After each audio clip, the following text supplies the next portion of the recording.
ഖിയാമത്തിന്റെ തൊട്ടു മുമ്പ് അല്ലാഹു മനോഹരമായ സുഗന്ധമുള്ള ഒരു മന്ദമാരുതൻ, ഒരു ബ്രീസ്, ഒരു സുന്ദരമായ ഇളം കാറ്റ് അല്ലാഹു ലോകത്തേക്ക് മുഴുവൻ അയക്കുമെന്ന് മുഹമ്മദ് മുസ്തഫ സല്ലല്ലാഹു അലൈഹി വസല്ലം. فقبضت روح كل مؤمن ومؤمنة. ഭൂമിലോകത്തെ എല്ലാ വിശ്വാസിനിയും ആ മന്ദമാരുതൻ അവരുടെ വീടുമുറ്റത്തിലൂടെ കടന്നു പോകുമ്പോഴേക്കും അവര് ശാന്തമായ വളരെ ആശ്വാസകരമായ ഒരു മരണം വന്നവർ താഴെ വീഴുമെന്ന് പുണ്യനബി മുഹമ്മദ് റസൂലുള്ളാഹ്. فلا يبقى في الأرض إلا شرار الناس.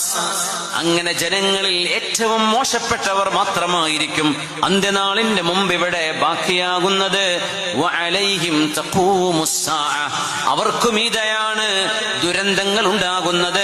ഭൂമിലോകത്ത് മുഴുവൻ ഭൂചലനങ്ങൾ ഉണ്ടാകും. എത്രത്തോളം കാടുകളിൽ കഴിയുന്ന വന്യജീവികൾ, വൈൽഡ് ബീസ്റ്റുകളടക്കം അവരുടെ ഹാബിറ്റാറ്റുകളിൽ അവര് വസിക്കുന്ന കാടുകളിൽ ഭൂകമ്പങ്ങൾ ഉണ്ടായിട്ട്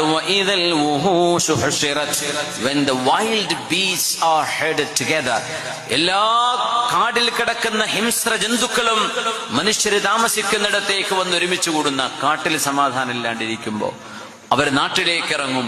നാട്ടിലിറങ്ങുമ്പോ നാട്ടിലും ദുരന്തങ്ങളായിരിക്കും. ഇതൊക്കെ നടക്കുന്നത് ആർക്കാന്നറിയോ? ഇതൊന്നും കാണാൻ ഒരു വിശ്വാസിയും ഇവിടെ ഉണ്ടാവുകയില്ലെന്ന് പുണ്യനബി സല്ലല്ലാഹു അലൈഹി വസല്ലം. അവരൊക്കെ അതിന്റെ മുമ്പ് സമാധാനത്തോടെ ഭരിച്ചിട്ടുണ്ടാവും ഈ കാറ്റടിച്ചിട്ട്.